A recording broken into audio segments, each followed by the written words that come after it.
Hi, my name is William, and I'm here to tell you a story that changed my life forever. Before this journey, I was just like anyone else, caught up in my daily routine, too comfortable to step outside my bubble. But something kept pulling at me, a nagging feeling that there was more to life than what I was experiencing. Have you ever felt that way? Like the world is out there, waiting for you, but you're just standing still? It all started with a cancelled group trip.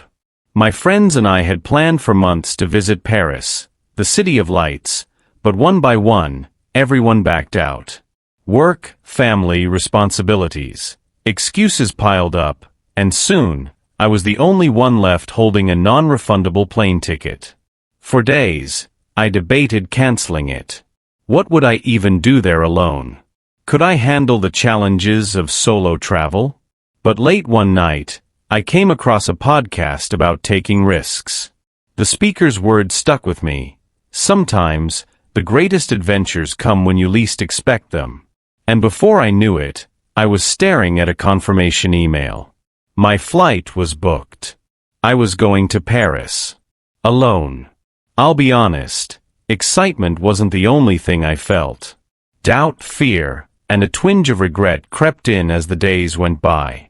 What if I got lost? What if I hated it? What if this was all a big mistake? But something inside me whispered, go. This story isn't just about traveling, it's about discovery, of places, people, and most importantly myself. But let me warn you, it wasn't all smooth sailing. There was one moment where I questioned everything, where I thought, maybe I made the worst decision of my life. So stay with me as I take you on this journey. You'll experience the breathtaking sights, the unexpected friendships, the moments of loneliness, and the life-changing lessons I found along the way. By the end, you might just be inspired to book your own solo trip. Are you ready? Let's begin. The story began one chilly evening in late November. I sat at my desk, staring at my laptop screen, the cursor blinking on the cancellation page for my Paris flight. My friends had all cancelled one by one, leaving me with a non-refundable ticket and a tough decision. Should I cancel and lose the money, or go on the trip alone? The idea of solo travel felt like stepping into the unknown. What if I got lost in a foreign country? What if something went wrong, and I had no one to help me? My mind raced with questions, each one louder than the last. Yet deep down I felt a pull, an urge to step out of my comfort zone and do something different, something bold. That night, while scrolling through social media, I stumbled upon a travel podcast. The host spoke with such passion about solo adventures. One line hit me like a lightning bolt. The moments you fear the most often become your greatest stories. It was midnight, and my heart was pounding. Before I could talk myself out of it, I opened my email, confirmed my flight, and stared at the booking. It was official. I was going to Paris alone. The next day, doubt set in. My friends called me brave, but their tone felt more like pity. What will you even do there alone? One asked. Be careful, another warned. Their words added to the growing weight on my chest. Was I making a mistake? But as the departure day approached, a small spark of excitement began to grow. I started researching places to visit, making lists of must-see landmarks and hidden gems. I imagined sipping coffee at a Parisian cafe, walking along the Seine, and exploring the city streets without a plan. For the first time, the idea of traveling alone didn't seem so terrifying. It felt liberating. The night before my flight, I couldn't sleep. My suitcase was packed, my passport ready, and yet, my mind was a storm of emotions. As I sat on the edge of my bed, I asked myself again, am I really doing this? The answer came in the form of a whisper, barely audible but undeniably there. Yes, you are. Little did I know, this decision would set the stage for the most unforgettable journey of my life. The flight to Paris felt surreal. As the plane lifted off, my heart raced with a mix of excitement and unease. I sat by the window, staring at the clouds, trying to imagine what the next few days would hold. But the truth was, I had no idea. When the plane landed at Charles de Gaulle Airport, a wave of nerves hit me. The signs were in French, the announcements sounded like a blur, and I realized something: I was on my own. No friends to fall back on, no one to share the burden if something went wrong. It was just me and my instincts. After collecting my luggage, I made my way to the taxi stand. The driver was kind, though his English was limited. "Where to?" he asked with a thick accent. I fumbled with my phone and showed him the address of my hotel. He nodded and smiled. "Ah, a good place. Welcome to Paris." As we drove through the city, my anxiety began to fade, replaced by awe. The Eiffel Tower sparkled in the distance, the Seine River shimmered under the golden sunlight, and the narrow streets buzzed with life. It felt like a dream. The hotel was small but charming, with vintage furniture and large windows that overlooked a quiet cobblestone street. After checking in, I dropped my bags, flopped onto the bed, and stared at the ceiling. I had made it. I was here. But the calm didn't last long. Hunger pulled me out of my room, and I ventured into the streets to find food. The neighborhood was lively, with people chatting in cafes and street performers playing music. I found a small bakery and managed to order a croissant and coffee with my limited French.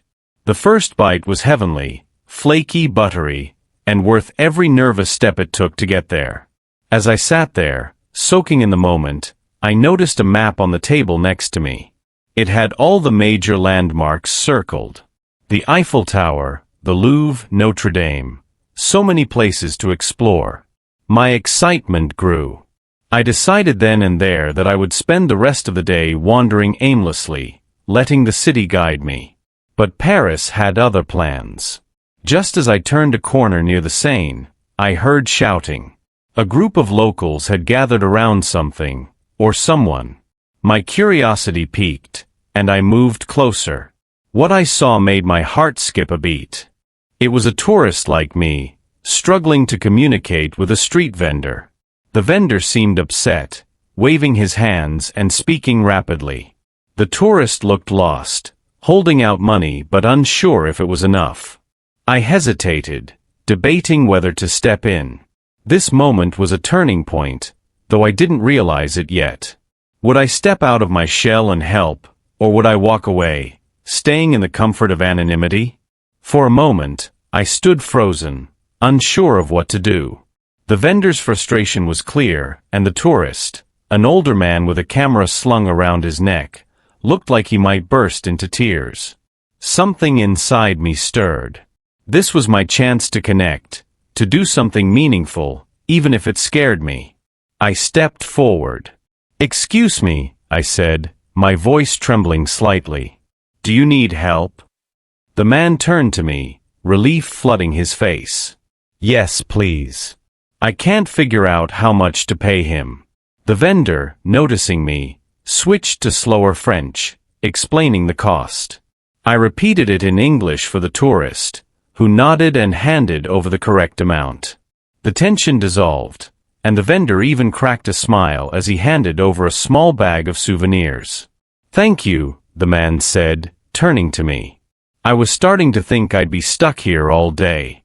"No problem," I replied, feeling a surge of confidence. "Are you visiting Paris too?" He laughed. "Yes, but not very successfully, as you can see. My name's Peter, by the way." We shook hands, and before I knew it, we were walking along the Seine, chatting like old friends. Peter was a retired history teacher from England, traveling solo for the first time after losing his wife a year ago. His honesty struck a chord with me, and I found myself sharing my own fears about this trip. "It's funny," he said, looking out at the water. "I thought being alone would be the hardest part. But it's moments like these that remind me why I came. You meet people. You learn things. You grow." His words stayed with me as we continued our walk. He told me about hidden spots he discovered, a quiet garden near the Latin Quarter, a bookstore with shelves that seemed endless, and a tiny cafe where the owner sang opera while making coffee. As the sun began to set, we reached a bridge covered in padlocks, each one symbolizing a promise or memory. Peter pulled out a small lock from his bag and inscribed his and his wife's initials on it. He handed me a marker and said, "Write something. Anything that means something to you." I hesitated, then wrote 2 words, "Be brave."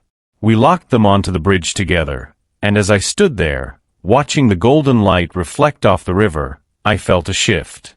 This trip wasn't just about seeing Paris. It was about finding pieces of myself I didn't know were missing. Peter and I parted ways that evening, promising to stay in touch. But as I walked back to my hotel, the night wasn't over yet. A text popped up on my phone. "William, the local food market near your hotel is incredible. You have to check it out." Curiosity got the better of me, and I decided to go. What I didn't realize was that this detour would lead to a twist I never saw coming. The market was alive with colors, sounds, and smells that pulled me in like a magnet. String lights hung above the bustling stalls, casting a warm glow on the vibrant produce, freshly baked bread, and exotic spices. Street performers played soft tunes on violins and guitars, adding to the magical atmosphere. I wandered through the narrow aisles, marveling at the array of goods. Vendors called out to passers-by, offering samples of cheese, olives, and pastries. I stopped at a stall selling crepes, the aroma of melted chocolate and caramel too tempting to resist. "Un crepe au chocolat, s'il vous plaît," I said, surprising myself with the confidence in my French. The vendor smiled and handed me the treat, wrapped in paper. I took a bite, and the sweetness melted in my mouth. It was pure bliss. As I strolled, I noticed a small crowd gathered near a stall at the end of the market. Curious, I made my way over. The vendor, an older woman with kind eyes, was displaying handmade jewelry. Each piece was unique, crafted with intricate designs that told stories of their own. One necklace caught my eye. It was a simple pendant, shaped like a compass, with a tiny engraving that read, "Follow your heart." "Beautiful, isn't it?" a voice said beside me. I turned to see a young woman, about my age, with a warm smile. She had dark hair pulled into a loose braid and carried a sketchbook under her arm. "I was just admiring that piece too," she said. "It's almost like it's calling to you."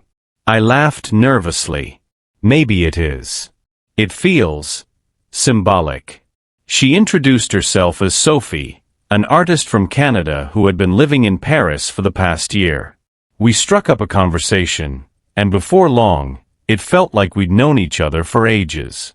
She told me about her journey of leaving everything behind to pursue her passion for art, and I shared my story of taking my first solo trip. "It's funny," Sophie said, glancing at the necklace again. "Sometimes the hardest step is just starting. But once you do, you realize the world isn't as scary as you thought." Feeling inspired, I bought the necklace. Sophie smiled approvingly. "A reminder for the rest of your trip," she said. "And maybe beyond." We walked through the market together, talking about our favorite travel memories and dreams for the future. Sophie pointed out hidden gems in the city, places I'd never find in a guidebook. "There's a tiny bookstore around the corner," she said. "They close late. Want to check it out?" I hesitated. It was getting late, and I wasn't sure if I should wander too far from my hotel. But something about her energy made me curious. "Why not?" I said. The bookstore was magical, with floor-to-ceiling shelves and the scent of old pages filling the air. Sophie showed me a section of travel journals and handed me one. "Write about your trip," she said. "Even the small moments, they matter more than you think." As we left the bookstore, I realized I hadn't felt this alive in years. The night was perfect, until I reached into my pocket for my wallet and froze. It was gone. Panic set in as I retraced my steps in my mind. Did I drop it at the market? Did someone pickpocket me? My thoughts spiraled as Sophie noticed my expression. "What's wrong?" she asked. "I think I lost my wallet," I said, my voice shaky. Sophie's face grew serious. "Don't worry. Let's figure this out." But deep down, I couldn't shake the feeling that this mishap was about to change everything. Sophie and I stood in the dimly lit street, the sounds of the market fading into the background. My mind raced. How could I have been so careless? My wallet had everything: money, ID, and even my hotel keycard. "All right," Sophie said, breaking my spiraling thoughts. "Let's think this through. When was the last time you used it?" "At the crepe stall," I replied, trying to stay calm. "Then that's where we start," she said, her determination lighting a spark of hope in me. We hurried back to the market, now quieter as vendors began packing up for the night. I scanned every corner, my heart pounding with every step.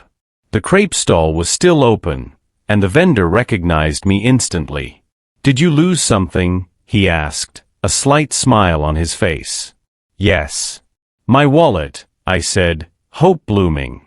He gestured to a small box beside his cart.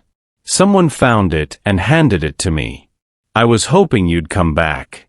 Relief washed over me as I grabbed the wallet, quickly checking its contents. Everything was intact. "Thank you," I said, my voice thick with gratitude. Sophie grinned. "Crisis averted. See? Not all strangers are bad." As we walked away, I felt a surge of gratitude, not just for getting my wallet back but for Sophie's calm presence. I didn't realize how much I needed someone to lean on until she was there. But the night wasn't done testing me.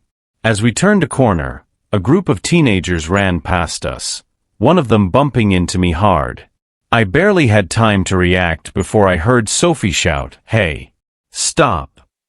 I spun around to see one of the kids holding my phone. Without thinking, I sprinted after him, adrenaline surging. He darted into a narrow alley, but I was right on his heels. "Drop it!" I shouted, my voice echoing off the walls. The kid stopped abruptly and turned around, holding the phone out with shaking hands. "Sorry, man," he mumbled before bolting away.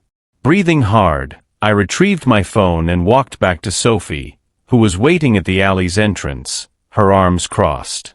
"You're braver than I thought," she said, smirking. "Braver or just stupid?" I replied, laughing despite myself. "Maybe both," she said, her tone softening. "But that's what makes a trip like this unforgettable, right? The moments you never see coming." As we stood there, catching our breath, I realized something profound. The challenges of traveling alone weren't just obstacles, they were opportunities to grow. I'd faced fears I didn't even know I had, and each one left me a little stronger. That night, as I returned to my hotel, I couldn't stop replaying the events in my mind.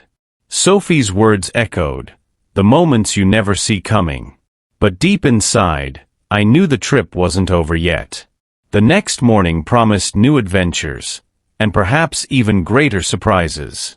The next morning, sunlight poured through the curtains, casting a warm glow on the hotel room.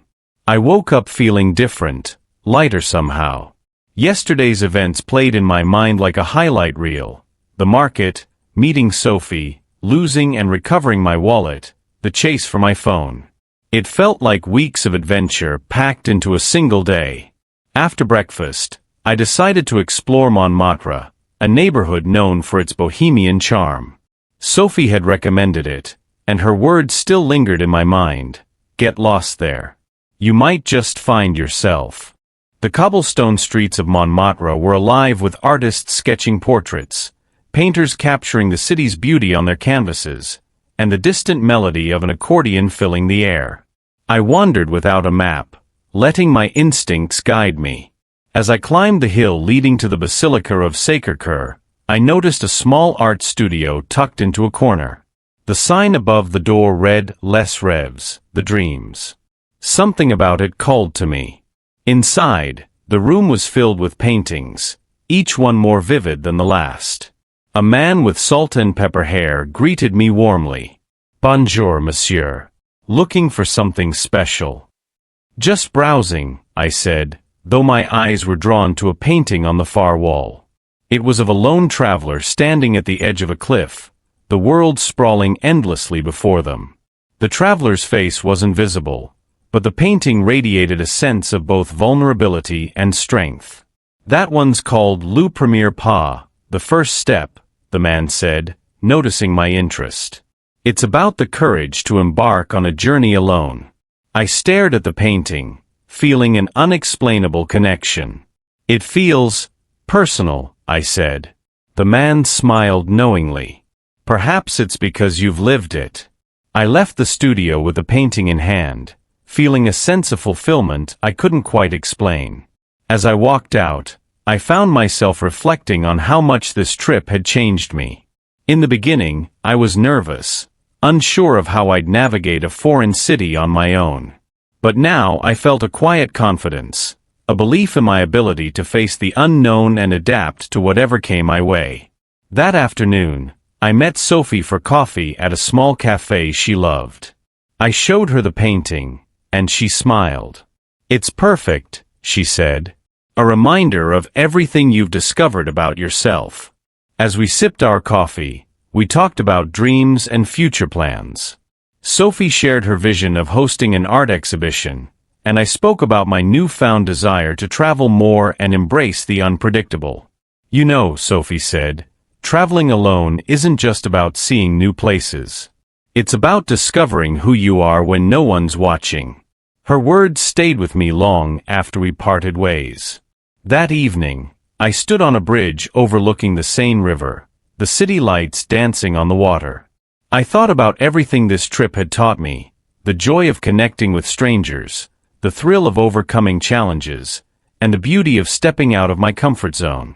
I realized that the real transformation wasn't about becoming someone new, it was about uncovering the person I'd always been. As I held the compass necklace Sophie had admired, I whispered to myself, "Follow your heart." And for the first time in my life, I felt ready to do just that.